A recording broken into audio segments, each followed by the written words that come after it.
बिस्मिल्लाहिर्रहमानिर्रहीम अस्सलाम वालेकुम। आज 28 अक्टूबर बरोज़ बुध हम बात करेंगे नून लीग के एजेंडे के हवाले से, जो मुल्क दुश्मन एजेंडा है और जैसे आज खुलकर उन्होंने पाकिस्तान की और रियासत पाकिस्तान की पीठ में छुरा घोंपा है। मैं समझता हूँ बतौर पाकिस्तानी उसकी जितनी मजम्मत की जाए वो कम है। और उसके ऊपर आर्मी चीफ का जो बयान आया है और आर्मी चीफ का जो दबंग रिएक्शन आया है वो मैं आपके साथ शेयर करूंगा। और साथ हम बात करेंगे शरीफ खानदान के खिलाफ अगले 24 घंटों में जो बड़ी और फैसला कुन मरहला और कार्रवाई शुरू होने वाली है वो भी आखिर में हम उसके ऊपर बात करेंगे। पहले हम बात कर लेते हैं अयाज सादिक के हवाले से। अयाज सादिक जो कि साबिक स्पीकर हैं नेशनल असम्बली के भी और अहम रहनुमा समझे जाते हैं और मरीम नवाज़ के राइट हैंड समझे जाते हैं, नवाज़ शरीफ और मरीम नवाज़ के। जब मैं मरीम नवाज़ का बोलता हूं तो आप जानते हैं कि मरीम और नवाज़ वो एक ही चीज़ है और एक ही झंडे और एक ही बयानिए का नाम है।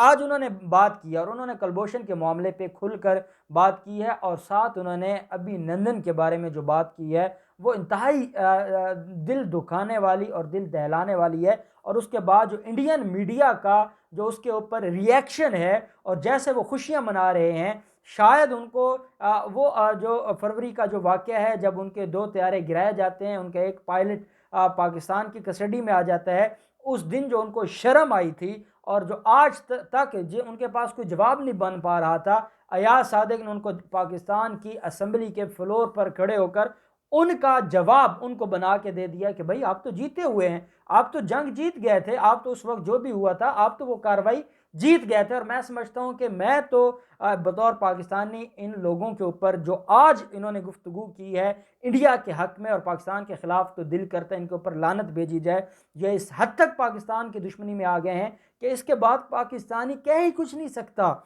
जो इन्होंने आज बात की है। पहला इन्होंने इशू उठाया कलभूषण का कि पाकिस्तान की जो हुकूमत है उनको कलभूषण का बड़ा मसला है और बड़ी बड़ी फिक्र है और उसके लिए कानून बनाए जा रहे हैं, उसके लिए अदालतों में जा रहे हैं। हमारे दौर में कोई अदालतों में तो नहीं गया था कलभूषण के हक में, या हमारे दौर में कोई कलभूषण के लिए कानून तो नहीं बनाए जा रहे थे। मैं इनसे सवाल पूछता हूं कि कलभूषण यादव का जो मामला है उसको गिरफ्तार किया गया था, गिरफ्तार करने के बाद आर्मी अदालत में उसका ट्रायल चल रहा था और उसको सजाए मौत सुना दी थी और उसके बाद उस सजाए मौत को चैलेंज किया जाता है इंटरनेशनल कोर्ट ऑफ जस्टिस में। एक बात आप याद रखें, being the student of law, जो इंटरनेशनल लॉ है उसके मुताबिक इंटरनेशनल कोर्ट ऑफ जस्टिस में जब भी कोई दो रियासतों का डिस्प्यूट होगा, उसके लिए जब दोनों रियासतें जब तक मुत्तफिक नहीं होंगी कि हम इस मामले को आईसीजे में लेके जाते हैं, तब तक वो नहीं जा सकते। इंटरनेशनल कोर्ट ऑफ जस्टिस में दोनों जो रियासतें हैं उनकी कॉन्सेंट ज़रूरी होती है। हाँ, अगर कोई मामला है फंडामेंटल राइट्स का या ह्यूमन राइट्स का मामला है वो एक अलग मामला है।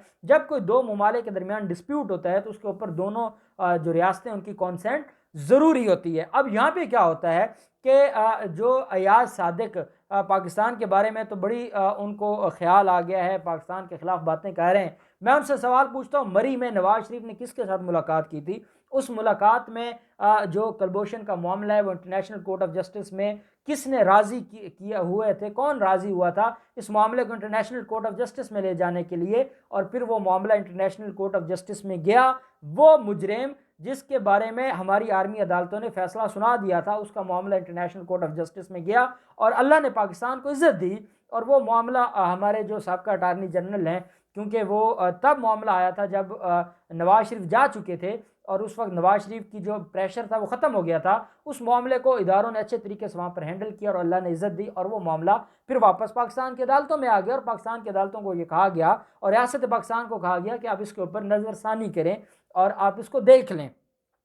अब क्योंकि जो आर्मी अदालतों का मुद्दत थी वो पूरी हो चुकी थी और जब तक तो वो जो अमेंडमेंट्स थी आर्मी अदालतों के हवाले से वो इंटैक्ट थी, तब तक तो जो आर्मी अदालत का फैसले के खिलाफ अपील होती थी हाई कोर्ट में, जैसे पेशावर हाई कोर्ट में अपीलें वो उस वक्त की पेंडिंग है या सुप्रीम कोर्ट में। अब क्योंकि वो मुद्दत ख़त्म हो गई थी, आर्मी अदालतें ख़त्म हो गई थी और कलभूषण का जो मामला है उसके ऊपर with in specific time appeal नहीं की गई थी, तो वो मामला वहाँ पर पेंडिंग था और उसके लिए कानून साजी नई से चाहिए थी। और नई कानून साजी करके जो इंटरनेशनल कोर्ट ऑफ जस्टिस का, क्योंकि हम एक ज़िम्मेदार रियासत है और ज़िम्मेदार रियासत हमेशा जो इंटरनेशनल कोर्ट ऑफ जस्टिस है उसके हुक्म का पर अमल दरामद करती है। और उसके ऊपर अमल दरामद करने के लिए हमने कानून को भी देखा कि एक दफ़ा हम आर्मी अदालत के फैसले के खिलाफ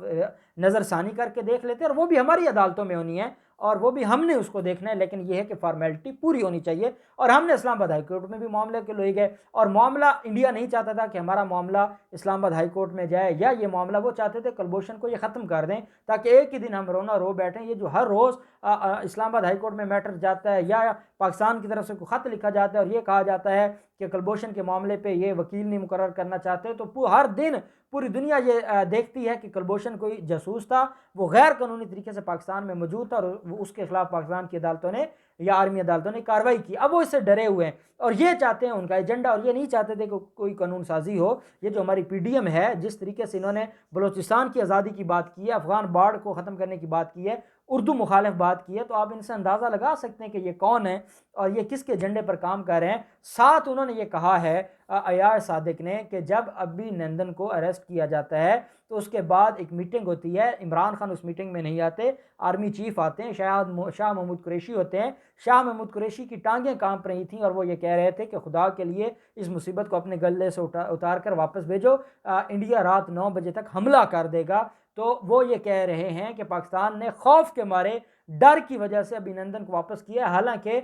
अभिनंदन को जो वापस किया गया था वो पाकिस्तान ने पूरी दुनिया में जो इंटरनेशनल वार के जो कवानीन हैं, जो जंगों के कवानीन हैं, इंटरनेशनल लॉ में, उसके ऊपर अमल दरामद करते हुए ये किया था। लेकिन ये बदबख्त हैं जो मुल्क दुश्मनी में इस हद तक चले गए हैं, और जब से ये बात की है इंडियन मीडिया उसको ब्रेकिंग न्यूज़ चला रहा है कि पाकिस्तान की सबसे बड़ी सियासी जमात, अपोजिशन जमात, असम्बली में पाकिस्तान के कानून साज इदारे के फ्लोर पर खड़े होकर कह रहे हैं कि ये डर की वजह से इन्होंने अभिनंदन को वापस किया था। इससे बढ़कर मुल्क दुश्मनी मेरे लिए तो मैं तो नहीं समझता कि इससे बढ़कर अब भी कौम को कोई इसके लिए डेफिनेशन चाहिए होगी या कोई एक्सप्लेनेशन चाहिए होगी। और यही बात है कि ये जब सारा मामला हुआ, इमरान खान की भी आज तकरीर हुई और वो आपने सुनी है, और उनके लिए जेब कुतरे का वर्ड इस्तेमाल किया इस पूरे माफिया के लिए जो PDM की क़यादत है। और मैं समझता हूँ जेब कुतरा क्या है, ये तो रियासत कुतरे हैं, इन्होंने तो पूरी रियासत को ये खा गए हैं और इन्होंने बेच डाला है। और यही वजह है कि आज आर्मी चीफ ने पेशावर मदरसा के जो लवाहिकीन थे उनसे मुलाकात में ये कहा है कि जो लोग पाकिस्तान दुश्मनी की बातें कर रहे हैं, जो पाकिस्तान के अंदरूनी और बैरूनी दुश्मनों के आलाकार बने हुए हैं और जिनको हमारी बाढ़ बड़ी तकलीफ देती है, अफगान बाढ़, उन्होंने ये कहा कि अफगान बाढ़ की वजह से दहशतगर्दी से हम बचे हुए हैं और दहशतगर्दों को मौका नहीं मिलता कि वो पाकिस्तान के में एंटर हों। और अब इंशाअल्लाह ये अपनी आखिरी मौत लड़ रहे हैं, आखिरी लड़ाई लड़ रहे हैं और ये ख़त्म हो चुके हैं। अब इनके पास कोई और ऑप्शन नहीं है और इनके खिलाफ अब बड़ी कार्रवाई होगी। साथ उन्होंने ये भी कहा है कि जो मुख्तलिफ नारे लगा रहे हैं और पाकिस्तान की सालमियत के ऊपर अल्फाज उठा रहे हैं, उन लोगों के खिलाफ भी कार्रवाई होगी। अब किसी को नहीं छोड़ा जाएगा, और जो फ़ौज ने इतनी कुर्बानियाँ देकर ये अमन हासिल किया, अब ये अमन किसी कीमत पर हम इसको ज़ाय नहीं होने देंगे। और ये वाज़ेह इशारा है उन लोगों के हवाले से जो फ़िरकावारियत, जो लिसानियत और जो तअस्सुब फैला रहे हैं और जो मुल्क दुश्मनी फैला रहे हैं, उनके ऊपर ये उनके लिए एक वाज़ेह निशाना है। कभी भी जो फ़ौज है उसका ये स्टाइल नहीं रहा कि वो डायरेक्ट बात करे, वो इशारों के नाम में बात करते हैं और वो बात पूरी कर जाते हैं और फिर पूरी भी करते हैं। और ये बात इनके नॉलेज में है और यही वजह है कि मरीम नवाज़ के लिए ख़तरे की घंटी बज गई है। अगले 48 घंटे बड़े अहम हैं शरीफ ख़ानदान के लिए। मरीम नवाज़ के ख़िलाफ़ एक तो जो चौधरी शुगर मिल केस है, अब उसमें नई पेशरफ्त हुई है और उसमें रेफरेंस तैयार हो गया और वो रेफरेंस फ़ाइल होने वाला है। चंद दिनों के बाद वो रेफरेंस फ़ाइल हो जाएगा। अब जब रेफरेंस तैयार हो जाए तो उसके बाद एक नई ग्राउंड बन जाती है और नई ग्राउंड पे गिरफ्तार किया जा सकता है। उसकी मिसाल ऐसी है कि जैसे नैब ऑफिस हमला केस में पहले सिर्फ बेलेबल ऑफेंसेस थे, बाद में 780 लगता है और 780 लगने के बाद उनको दोबारा बेल करवानी पड़ती है क्योंकि नए ऑफेंस आ गए थे। तो यहाँ जब कलेक्शन ऑफ एविडेंस नहीं आ जाए तो नया अप्रीहेंशन ऑफ अरेस्ट बन जाता है और नई ज़रूरत पड़ जाती है कि मुलज़म को गिरफ़्तार करके उससे तफ्तीश की जाए। और अब ये मामला है कि ना सिर्फ चौधरी शुगर मिल बल्कि टीटीज़ वाला जो केस है उसमें भी बड़ी अहम डेवलपमेंट हुई है, नई कलेक्शन ऑफ एविडेंस हुई है। और वो जो मामला रेविंड के गैर कानूनी जो ज़मीन है उसके ऊपर कब्ज़े का है, जिसमें मरीम नवाज़ शरीफ, शहबाज शरीफ और उनकी माँ मुलव्वस हैं, नवाज़ शरीफ की माँ, वो सारे के सारा केस जो है वो दोबारा रीओपन हो गया है और वो मरीम को कल या परसों तक लव लेटर मिल जाएगा और वो भी गिरफ़्तारी का एक आप समझ लें कि एक समन होगा गिरफ़्तारी का। और वो गिरफ़्तारी के अब दहलीज़ पर पहुंच चुके हैं और अब ये इदारों ने फ़ैसला कर लिया कि अब इनके ख़िलाफ़ जो एक फ़ैसला कुन एक कार्रवाई है वो की जाए और अब इनको मुआफ़ी ना दी जाए, क्योंकि ये दिन ब दिन ज़हरीले होते जा रहे हैं और इनका जो ज़हर है ये जो उगल रहे हैं, अब ये नाकाबिले बर्दाश्त हो चुका है। जो फजलुर रहमान और मरियम नवाज़ ने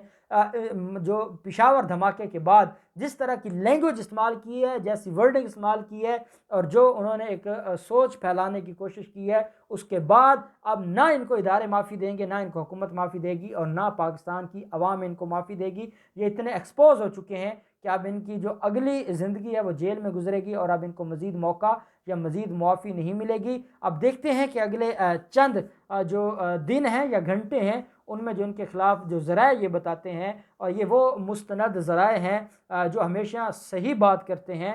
मैं समझता हूँ कि अब ये जो शरीफ फैमिली है, इनके ख़िलाफ़ फ़ैसला कुन कार्रवाई का वक्त हुआ चाहता है और अब इनके दिन गिने जा चुके हैं और ये आपको अब इंशाअल्लाह एक जेलों में मिलेंगे और इनके ख़िलाफ़ बड़ी कार्रवाई होगी। अल्लाह पाक पाकिस्तान कामी व नासिर हो। बहुत शुक्रिया। अल्लाह हाफ़िज़। पाकिस्तान ज़िंदाबाद।